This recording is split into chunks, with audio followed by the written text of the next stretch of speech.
Mr. Tripathi, research scholars, professors of the faculty of SMS, students, a very warm good afternoon to all of you. First of all, I would like to thank Dr. R.K. Singh. He was instrumental in convincing me and bringing me here to share my expectations as a corporate citizen from academia as well as students who are going to be future managers, who are going to take the country to next level of economic development. Same time, I also want to say sorry, I could not reach in time, so I missed the bus. It is said, man proposes, God disposes. But in my case, it happened like that, man proposes and man disposes. The reason was, my train was late by 3 hours. So I don't blame the God, I blame the man, because we are the people who are running the railway, and therefore it is our job to see that railway runs on time. With this, if you ask me today's topic, I must appreciate SMS that they have picked up a very burning topic, a topic which is discussed not only in India, go to any part of the world, even American universities, big schools, they are discussing this subject. How do we use management and technology for skill developments? And I want to share with you some figure recently given by McKinsey and company. The report says that the world is going to face a shortage of 40 million skilled workers. Imagine, 40 million skilled workers by 2030, while having a surplus of 90 million low-skilled workers. Don't you think it's a paradox? On the one hand, we want 40 million skilled workers. On the other hand, we have 90 million low-skilled workers. On top of that, if I talk about India, in India, every year we are adding 12 million people to labor force. So, it's a great challenge for India, and that is why it is said that demographic dividend, as we boast sometime, we have got the highest number or largest number of population in the world. We have the market. But my friend, it should not become the demographic dividend becomes demographic liability. So the question comes, what country should do? So country, I'm just talking, see, I'm taking you through the country to the main issue of the today's discussions. So country has two challenges. The first challenge is, how do they increase number of skilled workers? And for that, government and private enterprises, they are running multi-tier education systems to provide skills to the working people. But the story doesn't end here. It's a one side of the story. The other story is that how are we, academia and the corporate, are going to align the skills which you are learning, the students are learning, with the environment, with the opportunities available in the market. Thereby, we make you employable.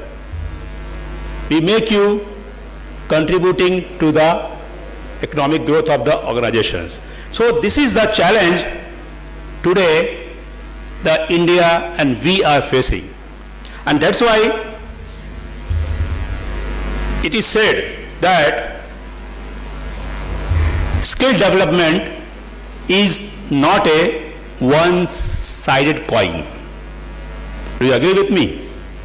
It is to be developed by interface among three parties: the student, the academia, and corporate.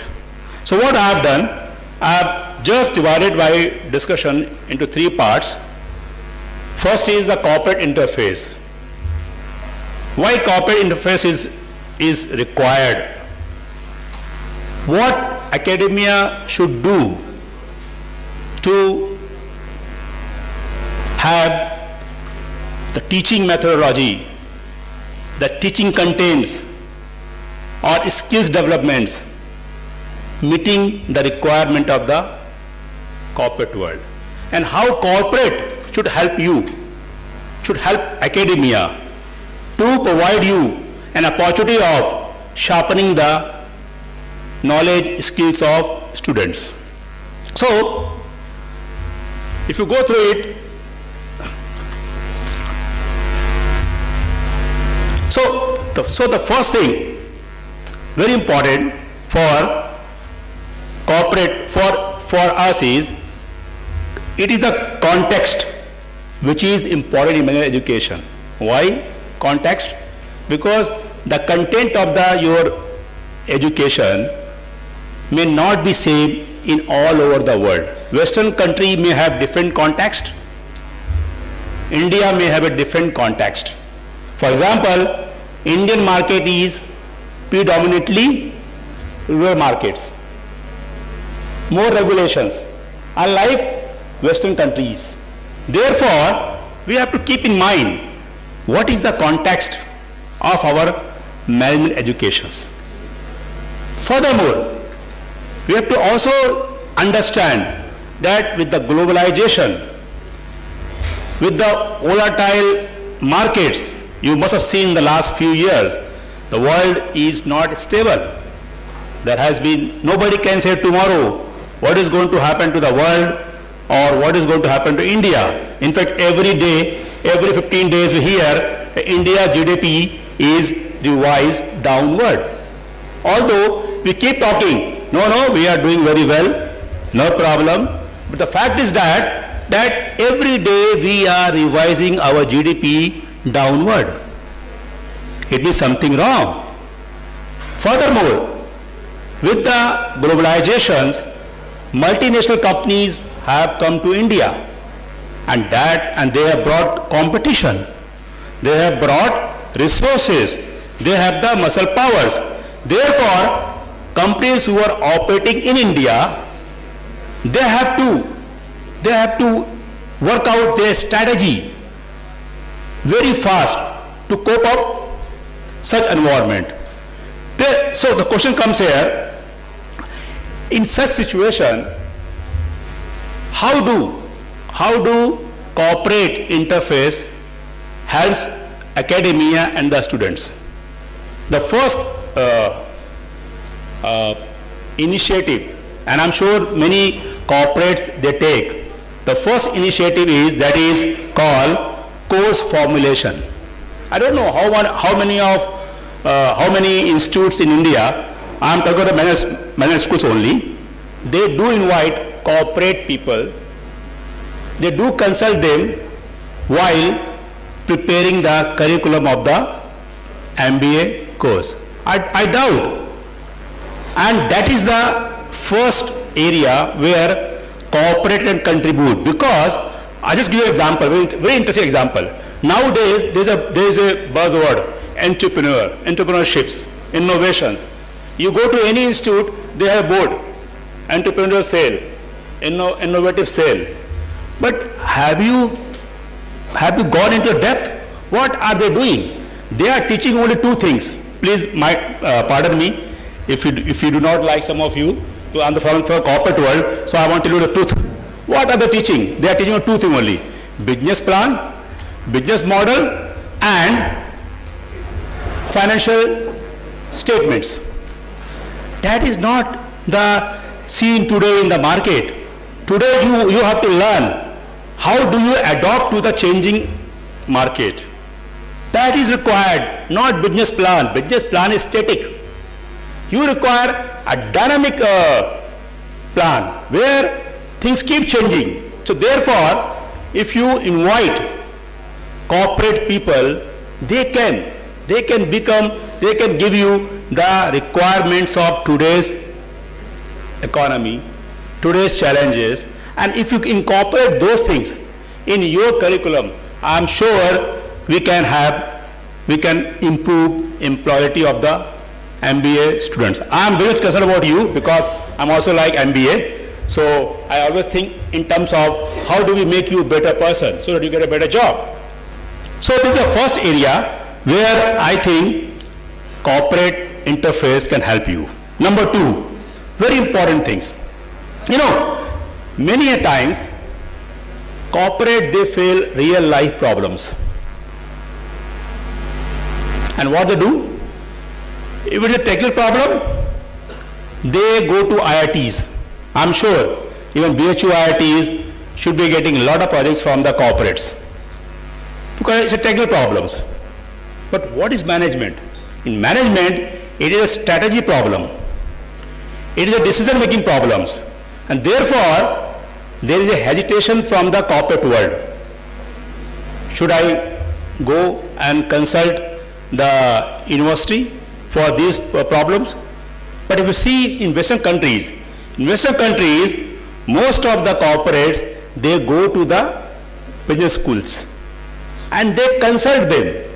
I think the time has come when the corporate should also go to the business schools and share their problems with the faculty. And I'm sure here the faculty role comes very important. The two things: first is faculty should be very agile. They are good in their areas. And number two, they take the participation of the students. Because unless you get the opportunity of working on the real problems, you cannot become good.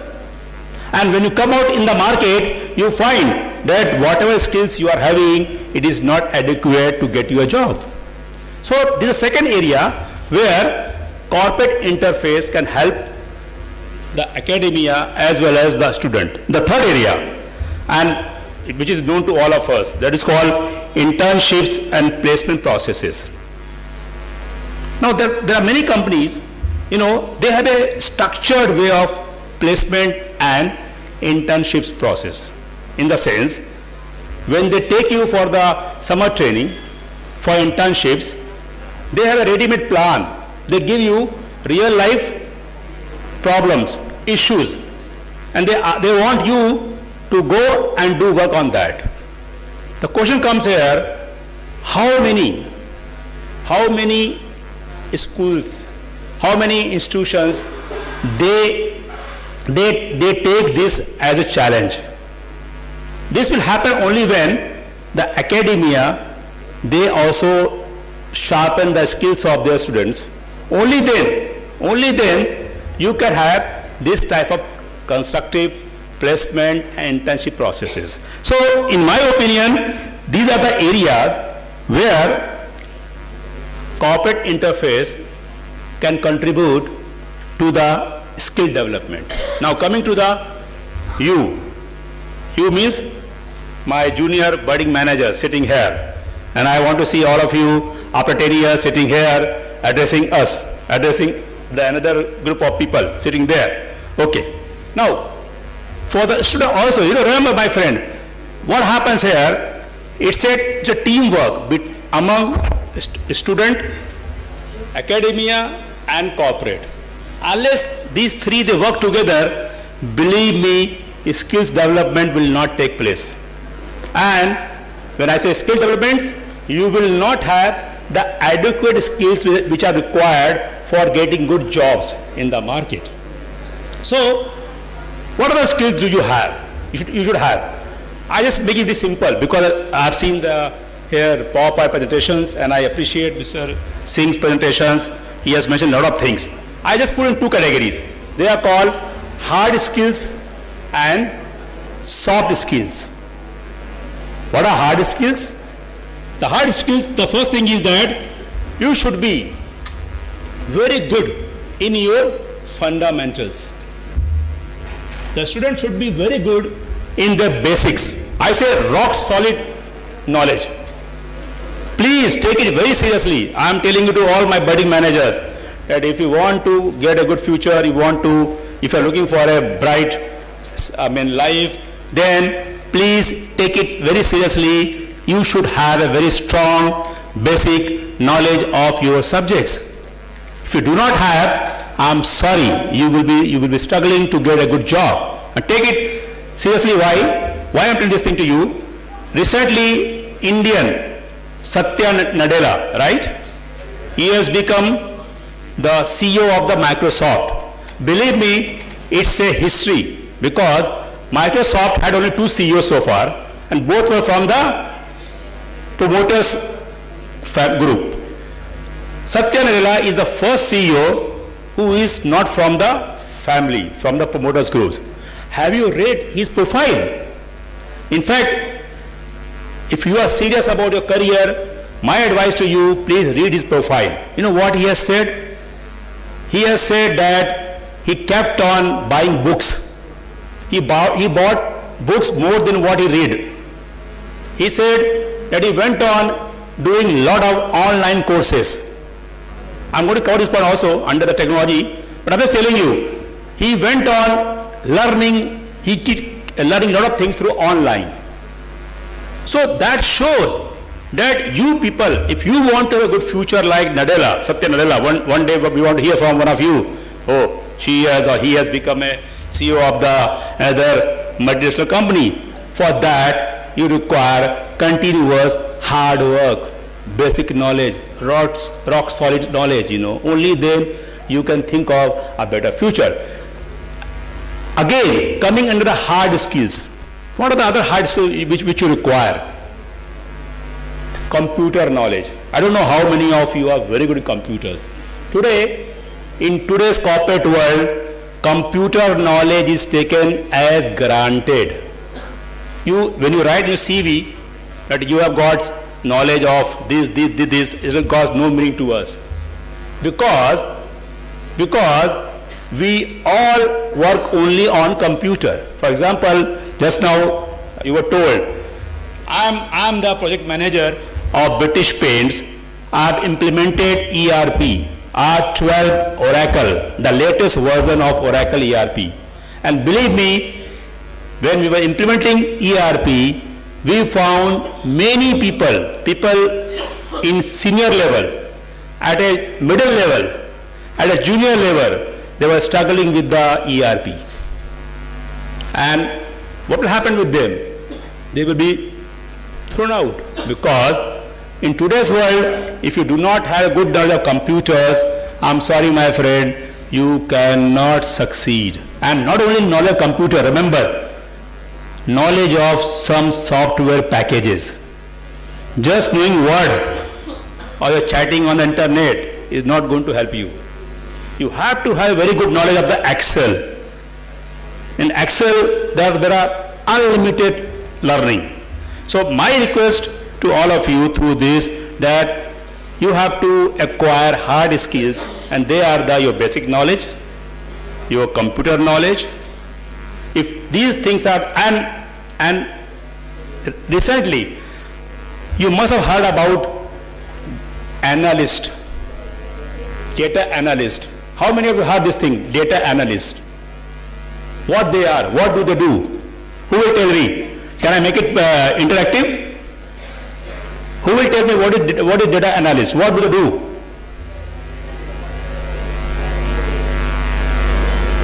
Yeah, please.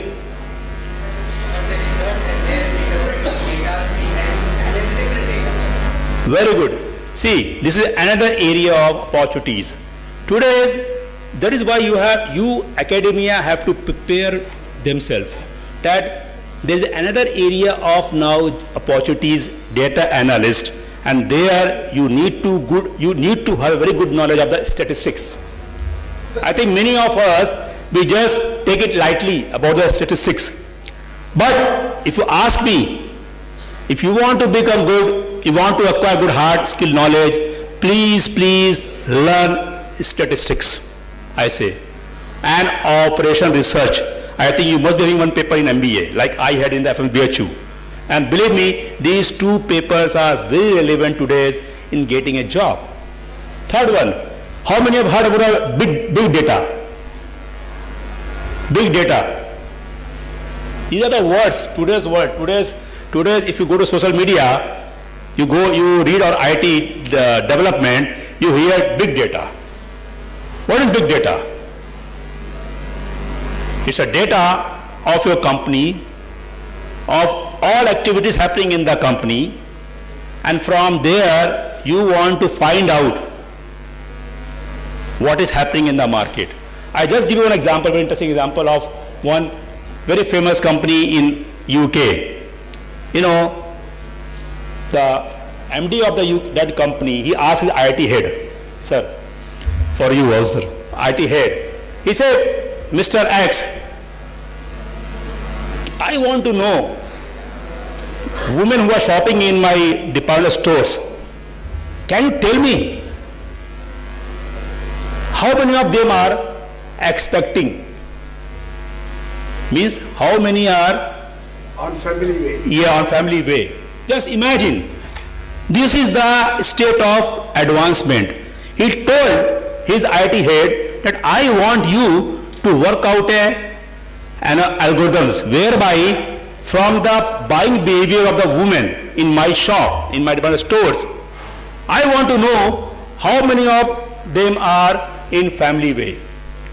Mr. Mateen, there is a very good book, so that I don't forget, I want to interrupt for a minute. If you are interested in learning how to do data analysis and get interesting trends and results, there is a good book by the name Facts from Figures. अगर आंकड़े हो तो उसमें से तथ्य कैसे निकाले जाएं? The author is M.J. Moroney. M.J. Moroney is M-O-R-O-N-E-Y. He has a simple BSc from London University. And very nice book. If you are afraid of statistics, first read this book and then read statistics. I think I am audible. Then read this book and you would find that you would learn the types of trend analysis, etc. for finding out how many people are carrying would be possible. Please. See, again, I'm from corporate. I want to, because we are not going to meet again. So I want to give you some tips also. That develop a habit of reading good books. Not only the books, textbooks, but read the many books in the market. Like Tipping Points. I don't know how many of you know about this book. Pardon? Anybody has read this book, Tipping Points? There are many books in the market. I can send you a list also through Mr. Rajkumar Singh. And I am very much on the Facebook. I run one group that is called Bhuma, where we share.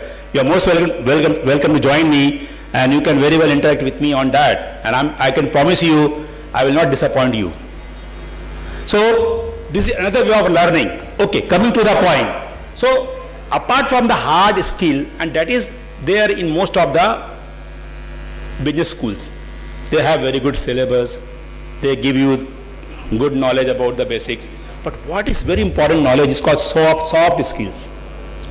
That is the deciding factor in your success and failure. Remember, my friend, if any business school, they want to see that their students are doing very well in corporate world, they have to spend more time on soft skills.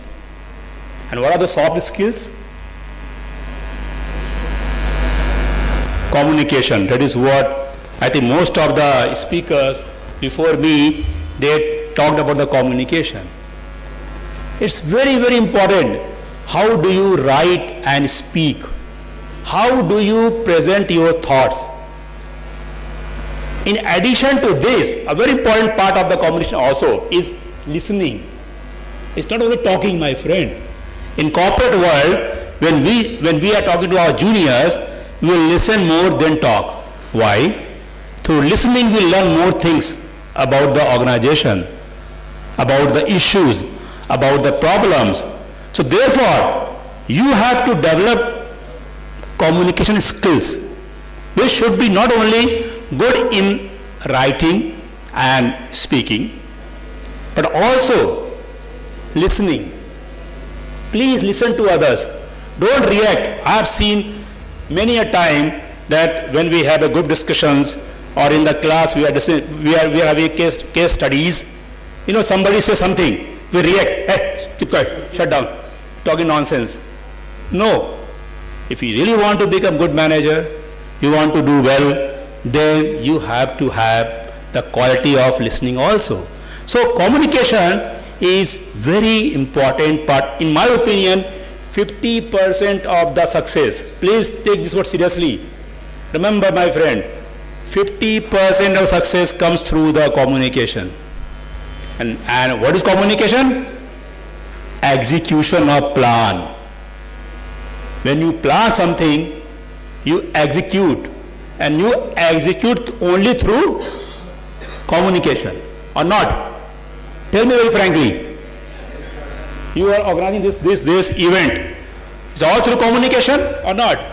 Therefore, communication is 50% success. Now, I want to quote something from International University. In fact, I wish Mr. Robert should have been here to appreciate this point. Unfortunately, I have got some quotes there. And it is a quote I just want to read, what somebody has said about the soft skills. In an interview, Stephen Hawks, he is a president of the Hult International Business School. Have you heard this name, this school? Hult International Business Schools. He has said, all business schools, including Hult, fail to produce graduates who are excellent employees. See, he is saying, who are excellent employees. They fail to teach students soft skills. How to be a good communicator, team player, and leader. We will radically change our curriculum to try and provide students with many more opportunities to practice soft skills. That is what the employers are asking for. So he is saying, when he went across the world, he met a lot of employers. They gave this feedback. Look, your students are weak in soft skills. And what are the soft skills? Good communicators, team player, and leader. So what I'm trying to highlight here, my friend, that you have to work on soft skills. And another soft skill is very important. How many of you give importance to this or not? That is called your work ethics. Soft skill also deals with the work ethics. Your attendance, your punctuality, all these matters in real life. You may be very good. I just give you an example of 2 days back. Yesterday, I had an audit committee meeting in my company. I don't know how many of you know, audit committee meeting is the second most important meeting in the corporate world after AGM. And as per the SEBI guideline, every company has to have 4 audit committee meeting every year, and audit committee meeting deals with the corporate governance. Talk of today's subject. We talk about the corruptions, the scam. So it deals with the corporate governance. And this meeting is chaired by directors, MDs, and the CEO of the organizations. Why I'm giving an example to you, I am the chief audit executive of my division. By virtue of that, I give presentation of corporate governance to the meeting. Most of my teammates, they work till 5 o'clock in the morning for 2 days to prepare the presentations. Fine, good. Yesterday we had the meeting and I found 2 or 3 employees, they did not turn up. They did not turn up. Means they thought, oh, I worked for 2 nights, whole nights. Now I want to sleep. This is called work ethics. It's not a good work ethics. You got a point what I'm trying to tell you? It doesn't mean you work hard for 24, 48 hours. Just because of that, you want to relax. No, my friend. Why? The event was not over. Event over only yesterday afternoon. So if I want to take a rest, I want to go to home early, I must ensure that I am there all through with my team till the end and then push off. So this is called work ethics. So these are the soft skills which we in corporate world look in you. So you have to work, so academia and you both have to work on that. How can you improve soft skills of the students? If this happens, believe me, 50%, why people go to IIMs? Why IIMs get the best job? Very simple reason. You will say they get the best people, right? That is what you tell me. Who goes there? CAT score 99.7%, 99.8%, or 100 percentile. That is not the reason, my friend. You can also get a good job. Why not? Who stops you from getting a good job? Provided you acquire hard and soft skills. And the academia, your faculty should work towards that. Only then this can happen. Okay, now I'm come to the last one. Yes, now I'll talk about the technology because we have got the heading here of technology. Mr. Tripathi, sorry, Dr. Tripathi has already discussed with you about technology. Now I'm giving something different about technology. Something different from what he has talked. And here I want to share with you, you must be doing FICCI. Have you heard? Very good.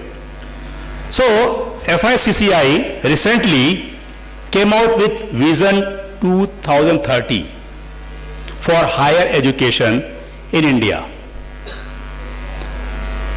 And the vision has many goals and aims to bring out an interesting 3-tier higher education system for catering to the various requirements of the country and industry. And one of the 3-tier that strategy, they have given emphasis to the how to enhance the role of technology in imparting skills. And there they have said that they have advised business schools to engage have a system of exchange of ideas, teaching methodologies and course content across the world. Today, with the IT, with the internet, you can have access to course content, you can have exchange of ideas through technology. Technology has become enabler of knowledge. Today you have got n number of online courses. I don't know how many of you are aware of that. I just want to share with you about my son. Sorry, I'm using my son's example. He is a IT Roorkee, working with ITC, and recently he has scored in CAT 99.97%. So, you know what he does? He has, in last 2 years, he has learned 10 courses through online without incurring single paisa of fee. That is what Satya Nadal is doing, has done. So what I'm trying to tell you, my friend, technology is making our job easier. So what is the job of the faculty? That they should look out across the world. What are the online course available without any cost and make you a better person. That is the role of the technology today. So when we talk technology, in my opinion, technology means take the advantage of the IT revolutions. That is called big data. Data is available all over the places. We have to only go, search. Today what happens? I just asked Suparna to get me the name of the CEO of the Microsoft. But I forgot one thing. I can get immediately through Google or not. Google search. In fact, when I told her, I just went to my mobile and I did a search. And I got the name of the Satya Nadella. So I was feeling very bad about me. Why did I ask Suparna to get me the name of the CEO? I can do myself. My friend, what I'm trying to tell you, and also to my school, my management schools, professors and the administrators, please use these free online course available on net, and you encourage your students to do these courses. I'm sure many of us sitting here, they want to do well in life, and it's free. Now, final one, that is called missing link. The heading of this is missing link, and with due respect to my faculties, missing link is my academia. So with due respect to all of you,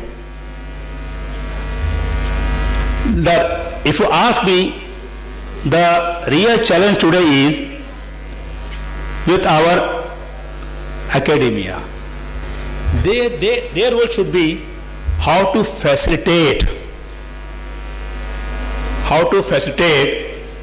both the things, hard skills, soft skills, and also aligning the skills with the corporate expectations.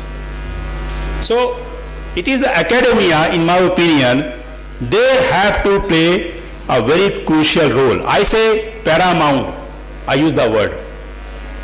Most important thing in the whole chain of skill development is my academia. It is you who have to play the role of facilitators. It is you who have to bring both the parties together, the students and corporate world, and see how can you leverage the knowledge, the experience of the corporate world for the benefit of the students. This is very important in my opinion.